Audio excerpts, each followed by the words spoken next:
Hello dear student welcome to MP learning zone आज video रे आमे plus 3 second semester core paper 4 रे रहितिबा unit 3 रो रसर प्रकार भेद संपर्क रे देखिबा पूर्व वीडियो रे आमे रसर संज्ञा स्वरूप और रस संपर्क रे देखिथिली सेटा मध्ये जो माने से वीडियो देखिनांती ए चैनल रो प्लेलिस्ट रे रहिछि देखि परिबे या गोटे मोस्ट इंपोर्टेंट लॉन्ग क्वेश्चन रहिछि रसर प्रकार भेद रसर से प्रकार भेद को नहीं आचार्य मानक मते मतभेद परिलिखित होइताय विभिन्न प्रकार मतभेद परिलिखित होता है आचार्य मान मध्य प्रथमे भरतଙ୍କ नाट्यशास्त्र भरत मुनिक से नाट्यशास्त्र रस और तार संख्या 8 बोली निरूपण करा जायथिला भरत मुनिकर आउ से 8टी रस है श्रृंगार हास्य करुण रुद्र वीर भयानक विवर्ष और अद्भुत ये 8टी रस पर आचार्य अभिनव रुद्रट आनंदवर्धन और जगन्नाथ प्रभृत प्रमुख आलंकारिक गण शांत रस को एथे जोग करी नवरस रूप देले शांत रस को से जोग करी नवरस बा 9टी रसर रूप देथिले पुणी साहित्य दर्पणर कार विश्वनाथ कविराज पुणी बात्सल्य रस को एथिरे जोड़ी संख्या कले 10 पर गौड़ीय संप्रदायर आचार्य रूप गोस्वामी भक्ति रस को एथिरे जोड़ी कले 11 रस भक्ति रस को से जोड़ी करी 11 रस एपरि भाव रसर संख्या बढ़ी बढ़ी चलथिले हैं मुख्यतः 9टी रस को अलंकार शास्त्र विशेष स्वीकृति प्रदान करा जायछि 9टी रस को अलंकार शास्त्र विशेष स्वीकृति प्रदान करा जायछि रस केते प्रकार रस होछि 9 प्रकार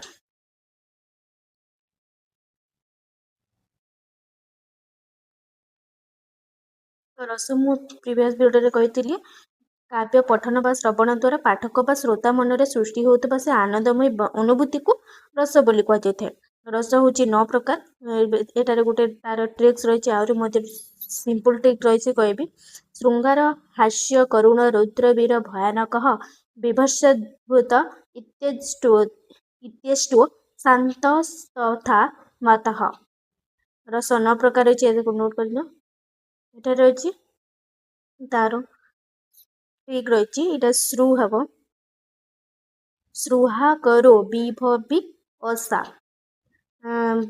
बा 10 प्रकार भी हेबो असा बा या होछि तार ट्रिक्स 10 प्रकार रस एटा रहिछि श्रु रे श्रृंगार रस हास्य रस एपरे रहिछि एटारे तार सब रहिछि देखिन प्रथम रस हेउछि श्रृंगार रस संस्कृत अलंकार शास्त्र याकू रस राज बा आदि रस भाव ग्रहण करा जायछि श्रृंगार रस को रस राज रसर राजा बा आदि रस बा प्रथम रस भाव ग्रहण करा जायछि संस्कृत अलंकार शास्त्र रे श्रृंगार शब्दर अर्थ हेउछि कामोद्रेक बा कामर संवर्धन भरत मुनि याकू धर्म श्रृंगार बा स्वपत्नी संबंधे अर्थ श्रृंगार अर्थ विनिमय और परकिया ओ काम श्रृंगार काम प्रवृत्ति अनुगत संबंध 3 भाग रे विभक्त करछन्ते भरत मुनि याकू याथरे से ग्रहण करछन्ते 3 अर्थ रे श्रृंगार रसर स्थायी भाव या 2 मार्क्स 5 मार्क्स आसी पारे श्रृंगार रस संपर्क रे श्रृंगार रसर स्थायी भाव कोन रीति बा प्रेम होची श्रृंगार रसर स्थायी भाव यह 1 मार्क आसी पारे 1 मार्क पे इंपोर्टेंट अछि और तार विभव या प्रीवियस वीडियो तार जो निष्पत्ति रही रसर निष्पत्ति से विभव माने होची रसर उत्पत्तिर कारण को विभव बोली कह जाय विभव होची 2 प्रकार आलंबन आ उद्दीपन आलंबन उद्दीपन अनुभव व्यभिचार भाव रही आलंबन होची से श्रृंगार रसरे काहाकू से श्रृंगार रसरा सृष्टि होता है आलंबन कामिनी बा नायिका को सेटा नेकी होता है उद्दीपन उद्दीपन रही क्यों परिवेश को लेकर कौन केमिति सारा सृष्टि होती सी क्यों कारण चंद्र ज्योत्स्ना बा चंद्र से आलोक बसंत बा बसंत ऋतु कोकिलर कुहुतान कोईलीर से स्वर उद्यान बा बगीचा चंदन इत्यादि चंदन से लेप तापर अनुभव से श्रृंगार रसर कि अनुभव सृष्टि होता है आलिंगन चुंबन आलोप भ्रुकटाक्ष श्रीहरण दृष्टि विनिमय आ तार व्यभिचार भाव से द्वारा क्यों भाव सृष्टि होता है उत्कृष्टा चापल्य लज्जा हर्ष चिंता जड़ता इत्यादि सृष्टि होता है यह हूँ श्रृंगार रस तापर अच्छी हास्य रस विकृत वाक्य श्रवण विकृत से वाक्य विकृत रूप दर्शन द्वारा मन में जो भाव जागृत होती हास्य रस यह हूँ हास्य रस यहाँ आलंकारिक मैंने 6 भाग में व्यक्त कर हास्य रस को 6 भाग में विभक्त कर श्रृंगार रस को 3 भाग में व्यक्त कर हास्य रस 6 भाग में व्यक्त स्मित हसित विहसित अवहसित अपहसित अति हसित ଛଅ ଭାଗରେ ବିଭକ୍ତ। ସ୍ମିତ, ହସିତ, ବିହସିତ, ଅବହସିତ, ଅପହସିତ, ଅତିହସିତ। ଅପ ଅତିହସିତ ରହିଛି। ସ୍ମିତ ରସ କଣ? ଯେଉଁ ହାସ୍ୟରେ ଅଧର ବା, ୟାକୁ ତମେ ନୋଟ୍ କରିନିଅ, ଏହା ପଢିଲେ ଭିଡ଼ିଓଟି ଲେନ୍ଦି ହେଇଯିବ, ସେଥିରେ କିଛି ନାହିଁ। ୟାକୁ ତାପରେ ହାସ୍ୟ ରସର ସ୍ଥାୟୀ ଭାବ, ଏହା ମଧ୍ୟ 1 ମାର୍କ ଇମ୍ପୋର୍ଟାଣ୍ଟ ଅଛି, ୟାକୁ ନୋଟ୍ କରିନିଅ।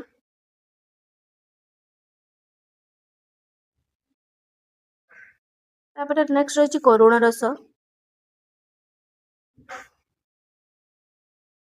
ଇଷ୍ଟନାଶ ଅର୍ଥାତ୍ ପତି, ପୁତ୍ର, ଆତ୍ମୀୟ ଜନଙ୍କର ବିନାଶ ଦେହ ହେତୁ ଯେଉଁ ଦୁଃଖପୂର୍ଣ୍ଣ ବାତାବରଣ ସୃଷ୍ଟି ହୁଏ ତାହା କରୁଣ ରସ ନାମରେ ପରିଚିତ। କୌଣସି ଆମ ନିଜ ଲୋକ ତାହାର ଯଦି ମୃତ୍ୟୁବରଣ କରେ, ସେଇ ଦୁଃଖପୂର୍ଣ୍ଣ ବାତାବରଣରୁ ସୃଷ୍ଟି ହେଉଥିବ ତାହାକୁ କରୁଣ ରସ କୁହାଯାଏ। ଉତ୍ତର ଏହାର ସ୍ଥାୟୀ ଭାବ କଣ? କରୁଣ ରସର ସ୍ଥାୟୀ ଭାବ ହେଉଛି ଶୋକ। ଏଇଟା ରହିଛି, ଏସବୁକୁ ନୋଟ୍ କରିନିଅ। ତାର ବିଭବ ରହିଛି, ଅନୁଭବ ଓ ବ୍ୟଭିଚାରୀ ଭାବ ମଧ୍ୟ ରହିଛି। ତାପରେ ରୌଦ୍ର ରସ, ଶତ୍ରୁ ପକ୍ଷରୁ ଅପମାନ ଓ ଅପବାଦ ଏବଂ ବିରୋଧୀ ବ୍ୟକ୍ତିଙ୍କ ଠାରୁ ବିଦ୍ୱେଷ ମନୋଭାବ କିମ୍ବା ନିନ୍ଦା ରଚନାର ଆଭାସ ପାଇସାରିଲା ପରେ ମନରେ ଯେଉଁ ପ୍ରତିଶୋଧାତ୍ମକ ଭାବ ଜାଗ୍ରତ ହୁଏ, ଏଥିରୁ ହିଁ ରୌଦ୍ର ରସ ସୃଷ୍ଟି ହୋଇଥାଏ। ଗୋଟେ ଶତ୍ରୁକୁ ପରାଜୟ କରିବାର ଭାବଟା ଯୋଉ ମନରେ, ତାକୁ ରୌଦ୍ର ରସ କୁହାଯାଏ। ତାର ସ୍ଥାୟୀ ଭାବ ହେଉଛି କ୍ରୋଧ। ଏସବୁ ରହିଛି ତାର ବିଭବ, ଏଟାକୁ ମଧ୍ୟ ନୋଟ୍ କରିନିଅ। ତାପରେ ବୀର ରସ, ଯାହାକୁ ଦେଖିଲେ କିମ୍ବା ପଠନ କଲେ ମନରେ ସ୍ୱତଃ ଉତ୍ସାହ ଉଦ୍ଦୀପନାର ଭାବ ବା ଦୁର୍ମେଧ ଶକ୍ତି ଜାଗ୍ରତ ହୁଏ, ସେଠାରେ ବୀର ରସ ଦୃଷ୍ଟାନ୍ତକୁ ଦେଖିବାକୁ ମିଳେ। ସ୍ଥାୟୀ ଭାବ ହେଉଛି ଏହାର, ବୀର ରସର ସ୍ଥାୟୀ ଭାବ କଣ? ଉତ୍ସାହ। ତାର ଏହା 4 ଭାଗରେ ବିଭକ୍ତ ରହିଛି, ଏହାକୁ ନୋଟ୍ କରିନିଅ। ତାପରେ ଭୟାନକ ରସ ରହିଛି। କୌଣସି ବ୍ୟକ୍ତି ବା ବସ୍ତୁର ଦର୍ଶନରେ ଯଦି ଭୟ ଭାବ ଜାତ ହୁଏ ବା ବିଭାଦୀର ସମ୍ମିଳନରେ ଯେଉଁ ରସ ସୃଷ୍ଟି ହୁଏ ତାହା ଭୟାନକ ରସ। ଭୟ ଯେଉଁଥିରେ ସୃଷ୍ଟି ହୁଏ ତା ହେଉଛି ଭୟାନକ ରସ। ତାର ସ୍ଥାୟୀ ଭାବ ହେଉଛି ଭୟ। ଏହାର ଗୋଟେ ଏକ୍ଜାମ୍ପଲ ରହିଛି ଲାବଣ୍ୟବତୀ କାବ୍ୟରେ। ବିଭର୍ଷ ରସ, ଘୃଣିତ ବସ୍ତୁକୁ ଦେଖି କିମ୍ବା ଶ୍ରବଣ କରି ମନରେ ବିକାର ଭାବ ଜନ୍ମିଲେ ବିଭର୍ଷ ରସ ସୃଷ୍ଟି ହୋଇଥାଏ। ବା ଘୃଣା ଭାବ ଯୋଉଠି ହୋଇଥାଏ ତାକୁ ବିଭର୍ଷ ରସ କୁହାଯାଇଥାଏ। ବା ଜୁଗୁପ୍ସା, ଏହାର ସ୍ଥାୟୀ ଭାବ ବିଭର୍ଷ ରସର।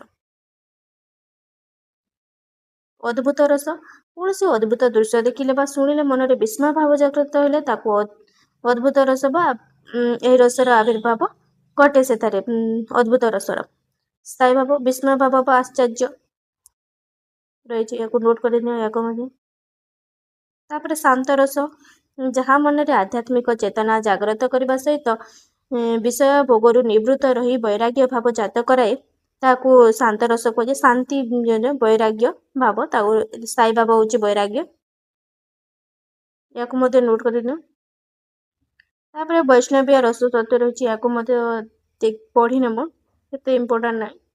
ତାପରେ ବାତ୍ସଲ୍ୟ ରସ ରହିଛି। ବାତ୍ସଲ୍ୟ, ଯାହାଦ୍ୱାରା ମନରେ ସନ୍ତାନର ସନ୍ତତିଙ୍କ ପ୍ରତି ବାତ୍ସଲ୍ୟ ଭାବ ଜାଗ୍ରତ ହୁଏ, ତାହା ହେଉଛି ବାତ୍ସଲ୍ୟ ରସ। ଯେପରି କୃଷ୍ଣ କାବ୍ୟ ମଧ୍ୟରେ ଯଶୋଦାଙ୍କର ଆଉ କୃଷ୍ଣଙ୍କର ଯେଉଁ ବାତ୍ସଲ୍ୟ ସ୍ନେହ ରହିଛି, ସେଟା ହେଉଛି ବାତ୍ସଲ୍ୟ ରସ। ତାର ସ୍ଥାୟୀ ଭାବ ହେଉଛି ବାତ୍ସଲ୍ୟତା ରୂପ ସ୍ନେହ, ବାତ୍ସଲ୍ୟ ଭାବ ହେଉଛି ତାର ସ୍ଥାୟୀ ଭାବ। ଏହାର ମଧ୍ୟ ତାର ଏକ୍ଜାମ୍ପଲ ରହିଛି, ଆରେ ବାବୁ ଶ୍ୟାମ କର୍ଣ୍ଣ ତୁ ଗଲେ ମଧୁଭବନ, ଯୋଉ ରହିଛି କାବ୍ୟ। ତାପରେ ଭକ୍ତି ରସ ମଧ୍ୟ ରହିଛି, ଯେଉଁଥିରେ ଇଷ୍ଟଦେବଙ୍କ ପ୍ରତି ପୂର୍ଣ୍ଣ ସମର୍ପଣ ଭାବ ଉଦ୍ରେକ ହୋଇଥାଏ, ତାକୁ ଭକ୍ତି ରସ କୁହାଯାଏ। ଏହାର ସ୍ଥାୟୀ ଭାବ ହେଉଛି ଭକ୍ତି। ଏହାକୁ ମଧ୍ୟ ନୋଟ୍ କରିନିଅ, ଏହା 2 ମାର୍କ୍ସ ମଧ୍ୟ ଆସିପାରେ ଏସବୁ ରସ ଗୁଡ଼ିକ। ଏହା ଲଙ୍ଗ କ୍ୱେଶ୍ଚନରେ ମଧ୍ୟ ଏସବୁ ରସଟି ଲେଖିବ, 12ଟି ରସ ବା 9ଟି ରସ ଲେଖିଲେ ବି ହେବ। ନେକ୍ସଟ ଭିଡ଼ିଓରେ ଆମେ ସୌନ୍ଦର୍ଯ୍ୟ ଚେତନା ଓ ଭାବଦର୍ଶ ବା ସୌନ୍ଦର୍ଯ୍ୟ ଚେତନା ସମ୍ପର୍କରେ ଦେଖିବା। ଏହା ମଧ୍ୟ ମୋଷ୍ଟ ଇମ୍ପୋର୍ଟାଣ୍ଟ ରହିଛି, ଭାବଦର୍ଶ ମଧ୍ୟ ରହିଛି। ସୌନ୍ଦର୍ଯ୍ୟ ଚେତନା ସମ୍ପର୍କରେ ନେକ୍ସଟ ଭିଡ଼ିଓରେ ଦେଖିବା। ଭିଡ଼ିଓଟି ଭଲ ଲାଗିଥିଲେ please like, comment, share and ଚ୍ୟାନେଲକୁ ସବସ୍କ୍ରାଇବ୍ କରନ୍ତୁ। ରହୁଛି, ଦେଖା ହେବା ନେକ୍ସଟ ଭିଡ଼ିଓରେ।